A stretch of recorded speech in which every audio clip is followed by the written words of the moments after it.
So as we can see, there's been these dramatic transformations across the industry as a consequence of this voice over IP technology. But the biggest change of all really happened in 2007 with this. I think everyone knows what this is, right? This is the iPhone. I don't have to explain to most people how amazing the iPhone has been for users, right? The great new apps. I mean, what would life be like without Facebook or Angry Birds? I mean, come on. But these technologies have been incredible for users, but there's also been an unbelievable behind-the-scenes transformation. Apple has literally revolutionized the mobile telecommunications ecosystem as a consequence of the iPhone. And there's really three fundamental reasons for this to be true.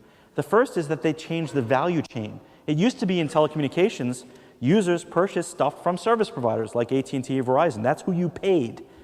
And those guys went and they purchased phones from hardware vendors, and the hardware vendors purchased software and chips from other suppliers, and the money flowed downstream.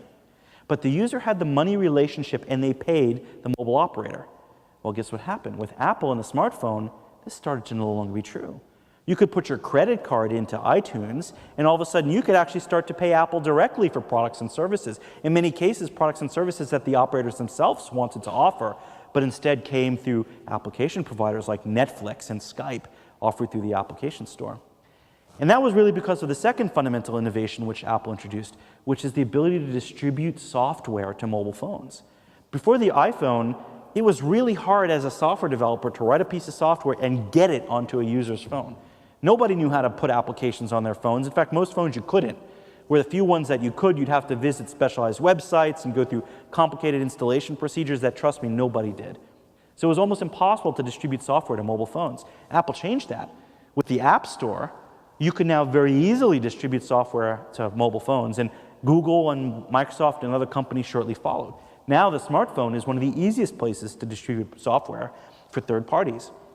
And that's why we're seeing so much innovation in delivery of software for these platforms.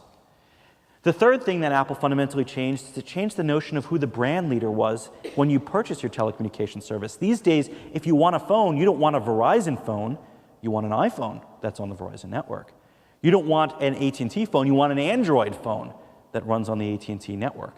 The user's relationship is with the brand, and the software that runs on that phone provides a lot of the services that users are used to, not the mobile operator.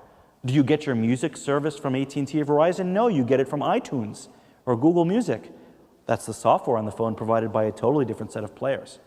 So Apple completely transformed this marketplace. But most importantly for our industry, it finally made the smartphone, the mobile phone, a viable place for voice over internet, voice over IP communications to happen also.